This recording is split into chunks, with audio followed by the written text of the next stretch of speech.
Yeah. Wow. Hey, everybody. Hey, what did Taz tell us earlier? We're here. Yeah, how about that? Right? Because when we said we were coming, they didn't believe us.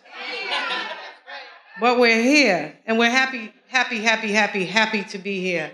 I want to say thank you to CJI and to Taliba for raising the awareness of that.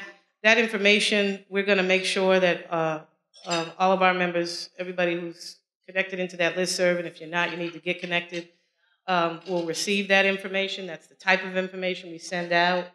I want to thank everybody in this space for coming into this space, for being here, I know I am in a different city every week. I know what it's like to get on an airplane and to have to fly somewhere in addition to our families. I could not do this work without my husband, who is right over there, who literally, right? We have to acknowledge that. We have to acknowledge our families. We have to acknowledge all of the work that goes into the work, right? Which we don't do enough. And so it's a lot. It's a lot. So for all of you to come from not only across this country, but we have sisters here from out of the country, from Brazil, from Mexico, from Canada, from Australia, right?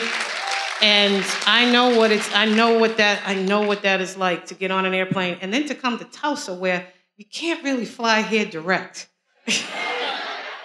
We discovered that. You kind of have to go somewhere else and then come back. And then most importantly, we have sisters and brothers who are coming from the planet called prison. We have amongst us some folks in our movement family that have just come home after serving incredibly long. We're talking double-digit years. And is Mr. Robert in the room? He went to go, well, Mrs. Robert, we're going to call you Mrs. Robert now. Fox, you have permanently lost your identity.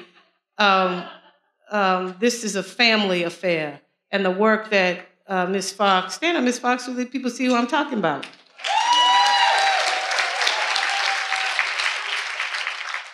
Right, the Richards, the work that this entire family put into bringing home her hubby, who has just been released from Angola. And and we can't believe that this is how bad Fox Rich is, that she not only got him out, she got him to this conference. Right? I don't know how many letters we have to get out, and then we have to be reincarcerated in this system called parole and probation. How many letters we had to prepare, and how many very gentle phone calls we had to make, and how many just encouraging and asking and begging to get a lot of us in this space of this additional system of incarceration called parole and probation. So it is unbelievable that you are here and that you made this trek and that you brought your husband home, Fox.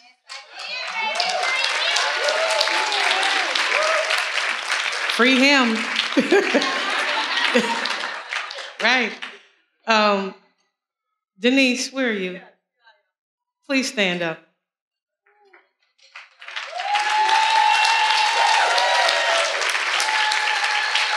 This is our sister Denise, who probably had made the circuit and had visited every federal prison on the planet 5 times, over and over again, shipped across the country, thousands of miles back and forth, separated from her family. Nisi, as we call her, has just come home. She was in that prison for 38 years.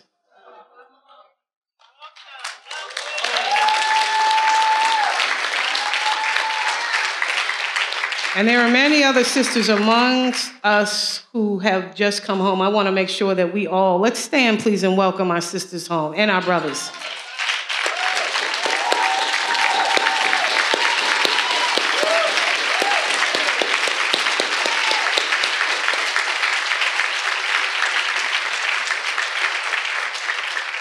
So we want to just remind y'all that when we say we intend on ending incarceration of women and girls, we mean it.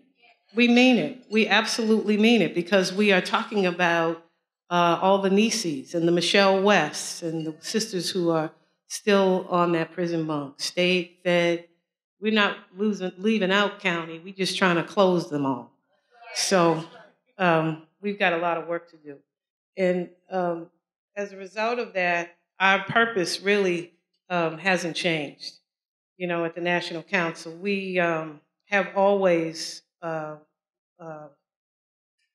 intended to create this platform to create a community of connectivity and support for incarcerated and formerly incarcerated women and girls, using their voices, using their ideas to create the change we need on behalf of ourselves and our families and our communities.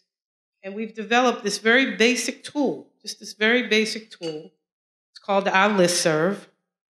And where every day we receive information and resources, employment opportunities, research and grant opportunities, fellowships, opportunities like you just heard from CJI, that'll be on the listserv, connectivity even, and love and support from each of us. And even despite the occasional episode of what we refer to as the National Council Reality Listserv, for the most part, our listserv acts as that tool, that vehicle of information for all of us. So get plugged in and check in on the listserv. We get it. It's a lot of emails going back and forth. But create a, Gmail. You can create a Gmail account in 5 minutes and just allocate that to the council emails. And when you feel like looking for something, or you hear a buzz that there was a grant posted on the listserv, go over into your email and check it out.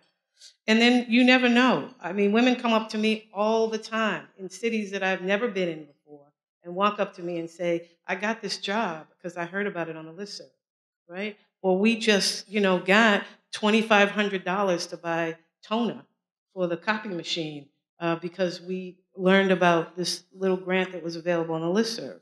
And so it works. So we can use it. There's no doubt, looking around here today, that our purpose is unfolding every day. We're a community together doing this work. We're a Young Women's Freedom Center. Yeah. We are Women on the Rise. We're Free Hots and Sister Song. We're Mothers in Charge. We're Just Leadership.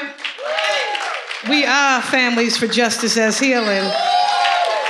We are Adela's House. We're Sisters Unchained. And we are SE Justice Group. Just to name a few of the incredible partners in this work that we have. The folks and the organizations and the individuals that make up this incredible network that we're creating. And our connectivity and support for one another is real. As a matter of fact, we're gathered here today because one of us here took a stand for the hard work of many. In 2017, after a long and at times difficult strategic planning year, we were left with no funding and only our will and determination to continue this work. Now, we started this work sitting around a table in the prison yard, so not having any funding, it was uncomfortable, but it was not going to stop our work. And we knew hard times, and we always knew that having a goal like ours was never going to be easy. We were told that a goal of ending incarceration of women and girls was just too radical, and that working openly from the position of prison abolition created a risk too few funders were willing to take. We may have struggled with funding, but never with our goal. We're never going to change that goal.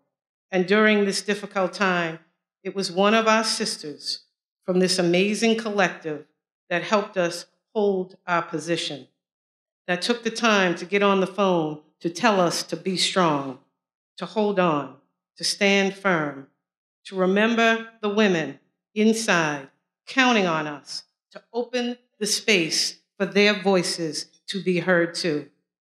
She said, "We stand with you, and we will find a way to move forward together." That woman was Gina Clayton of SE Justice Group. I don't know where you are, Gina.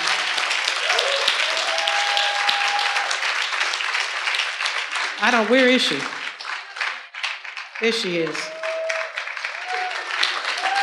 Stand up,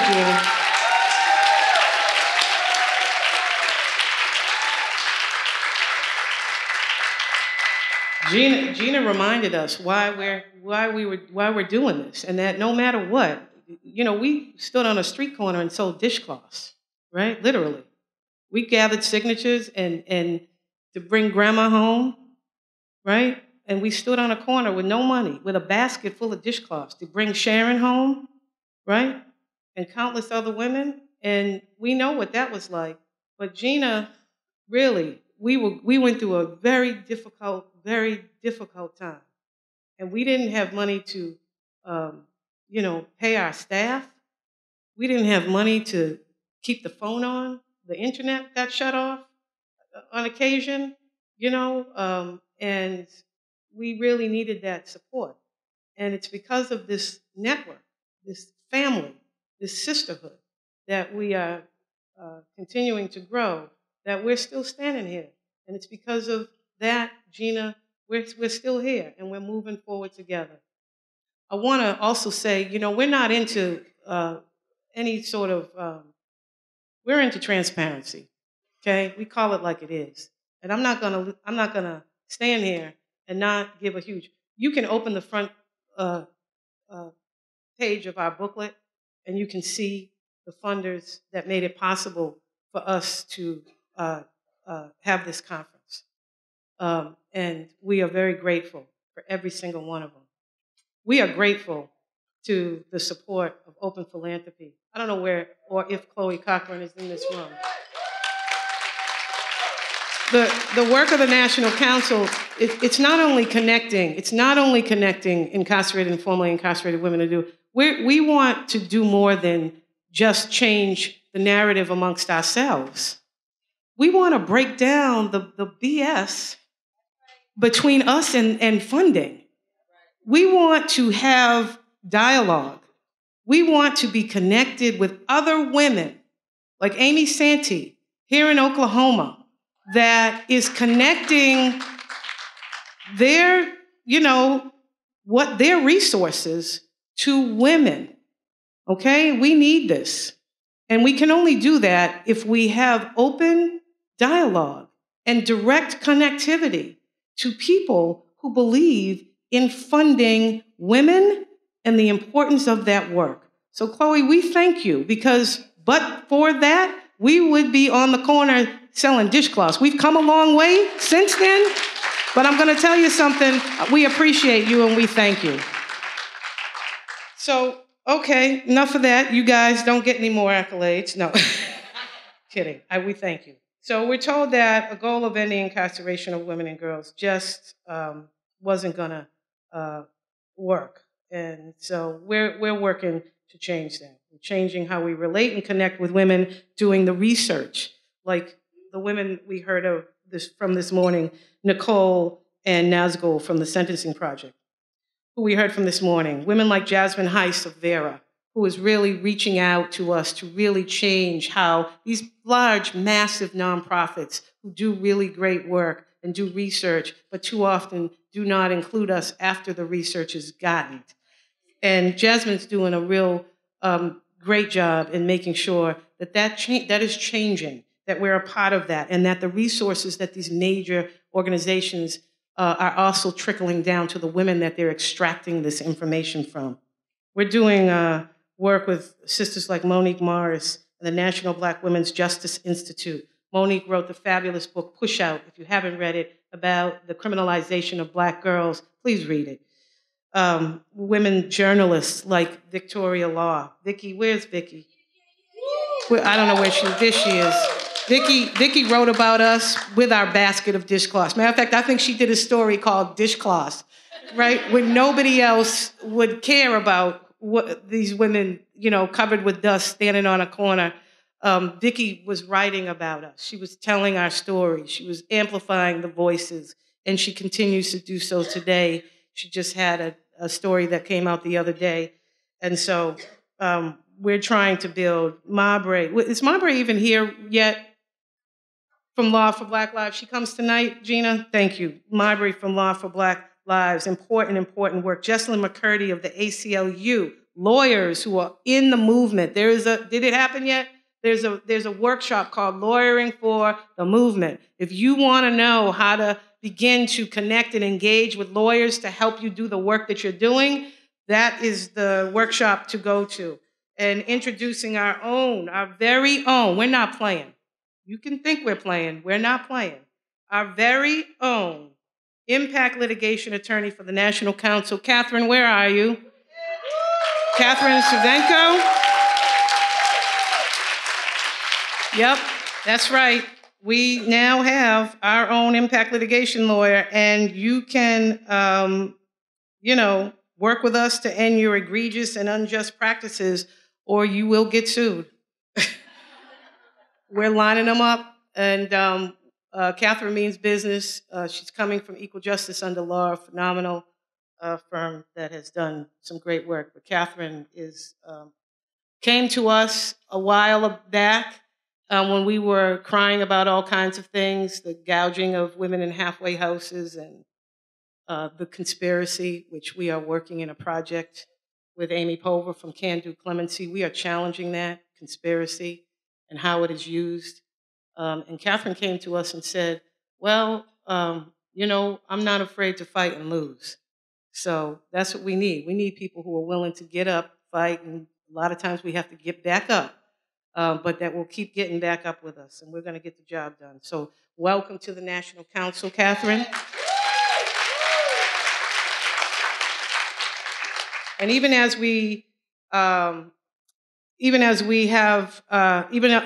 with all of these new pieces and moving parts to the National Council, we still have a far way to go. Overall, women now make up 51% of our population here in this country. I don't know if we're aware of that. They hold 51% also of the purse strings in this country.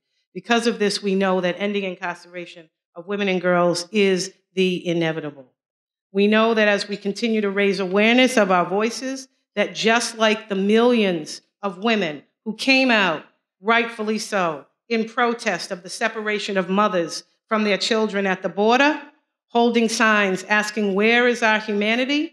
We know that with all of our collected work, it's just a matter of time that we swing the opinion of the majority of women in this country to understand just what Coletta Youngers and our sisters who are here with us today from Canada, Brazil, and Mexico know, that whether in Chicago, the Bronx, Roxbury, Appalachia, or Lower Alabama, the women's stories in the U.S. mirror the women in Mexico City, Canada, the favelas of Sao Paulo. They tell stories of persistent struggle and being cash poor. They are mothers navigating with their children through chronic food and housing scarcity. Their stories depict incidents of racism, unfair labor practices, overcriminalization, prisons, addiction, and a drug war that for decades targeted our communities, creating continual social and economic disruption, leading to our very own incarceration. Where is our humanity?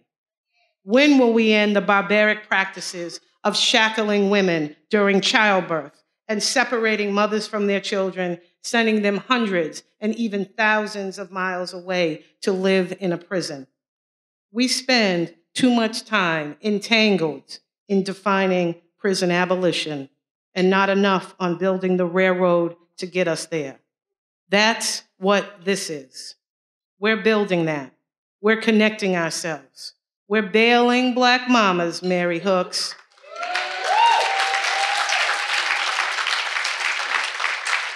We're building infrastructures for community economic development, Rukia Lumumba.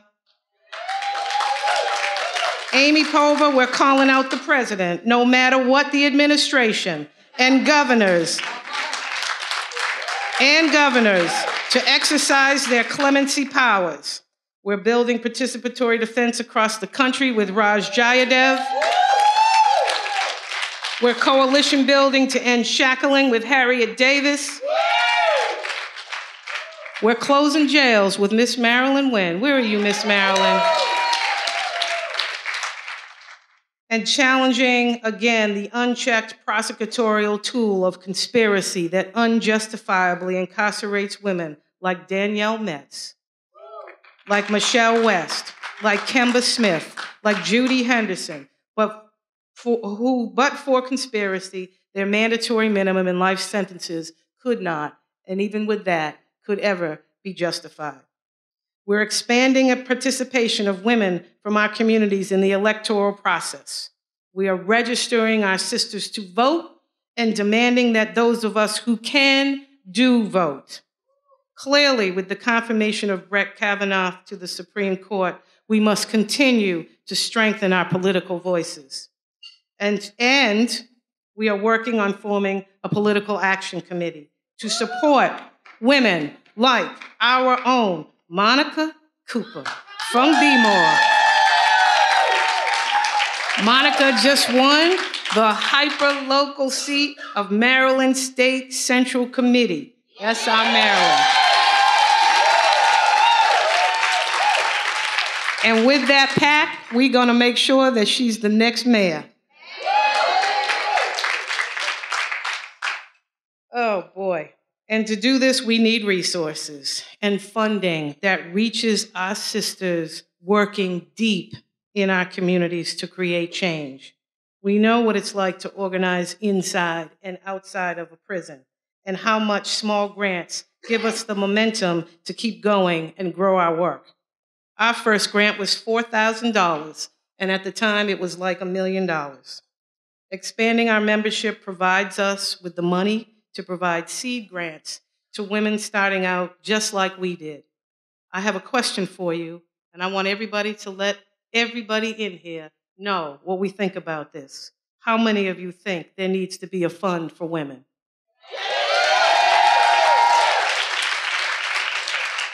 Well, we're working on that too. We know that when we're in our communities, the work of the National Council, it's important.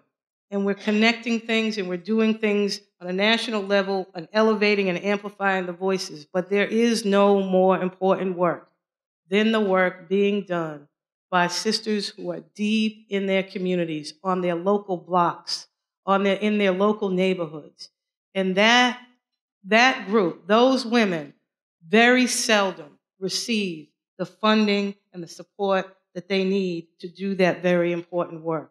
We're going to change that. We are going to change that. And every time that we are given support, that somebody joins the National Council, that somebody comes on board and helps us to expand our membership base, it builds the pot of money that we have to make sure that the women we know about, because we are on the streets, we are on the in the mud in our communities, on an airplane, on a train, on a bus, in a car, every single week, meeting with our sisters and who are in these communities and doing this work, who nobody is giving any assistance to. There is nobody writing that $20,000 check to say, sister, this is what you need just to keep going, long enough to build, long enough to get your team a little better positioned so that your voices can be even more amplified. We know what that's like, and our goal at the National Council, why we ask you to sign up, to get on board, to pay your $5 a year. How many people spent $5 today? $5, right? How many people spent $5 in the last hour, right? Our membership is $5 a year, okay? And it does come with some perks if you're formally incarcerated, right? But at the same time, you don't have to be. What time is now? The time is now. We have to expand our membership base, and you can help us to do that. Because when we expand our base, we are able to write those small grants to our sisters who we know need the help. When we come in and visit and say, where are you trying to get to and how are you trying to go? And they say, well, we don't have paper, We don't have a computer. We don't have toner.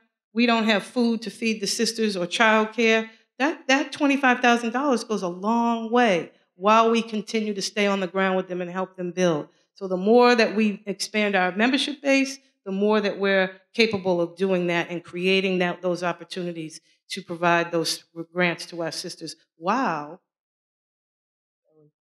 we work on building and getting funders to understand how critically important a women's fund is to this work. Yeah, thank you. So our membership link is on the screen. We want you to take a screenshot of that. We want you to send it out. We want you to share that far and wide. I want to say a real special thank you to our team who's here. I'm going to call you out too. If you got a pink shirt on, let's do it that way. Will you please stand up?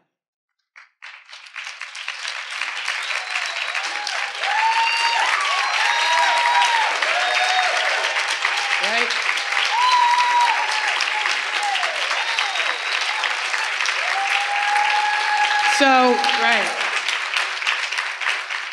So that just shows the phenomenal. Essie, is that you? Stand up, Essie. Stand up. Everybody.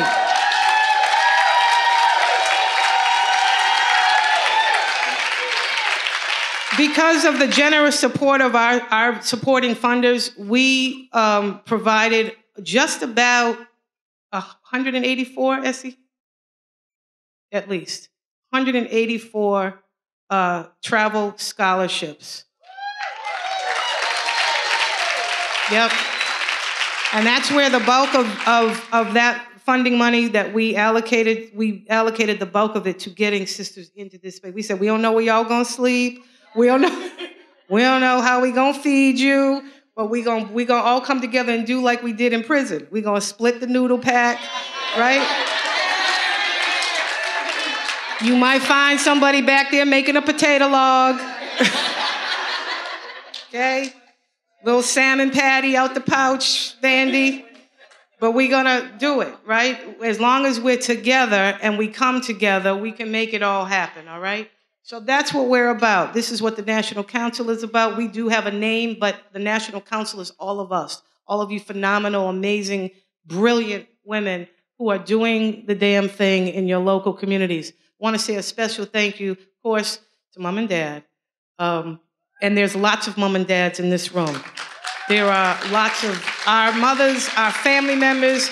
Maureen Grisey is in this room with us. Maureen has been on the ground fighting to bring her daughter home and to give us all courage.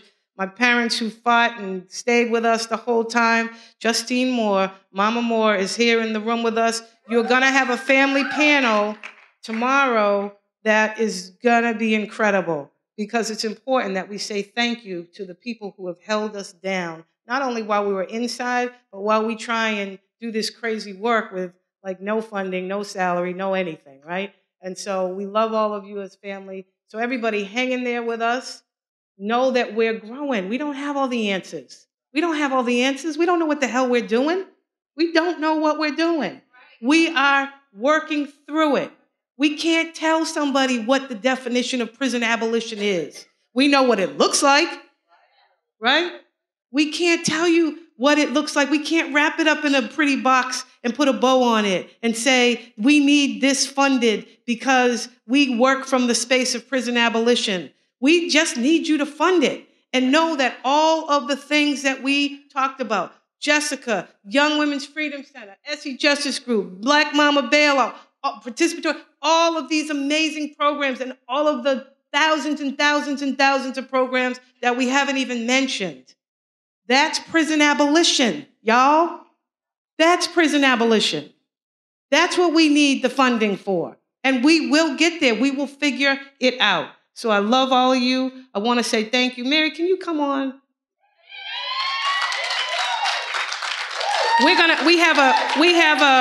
Y'all get your dessert or something. We do have a panel that's coming up here that is very important. That's going to be led by Amy Pova.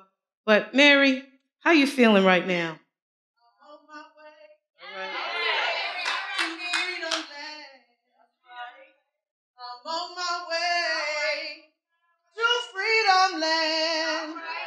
I'm on my way to freedom land. I'm on my way, oh Lord, freedom land. An uphill journey, but I'm on my way. It's an uphill journey, but I'm on my way.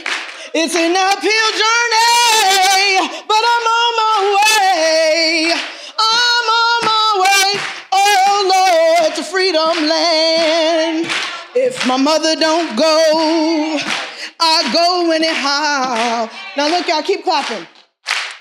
This is call and response, right? So for folk who know it, I sing this song a lot. Call and response. I'm on my way, okay?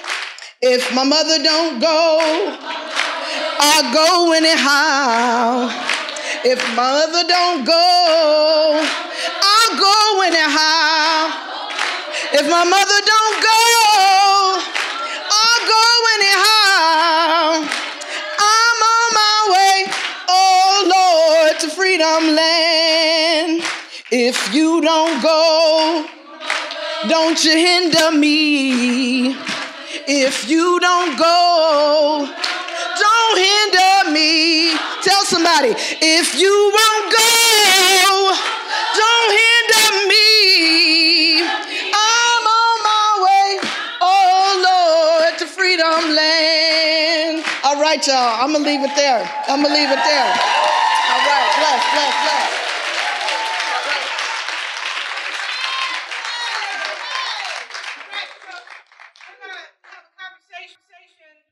With our clemency recipients. It's very important.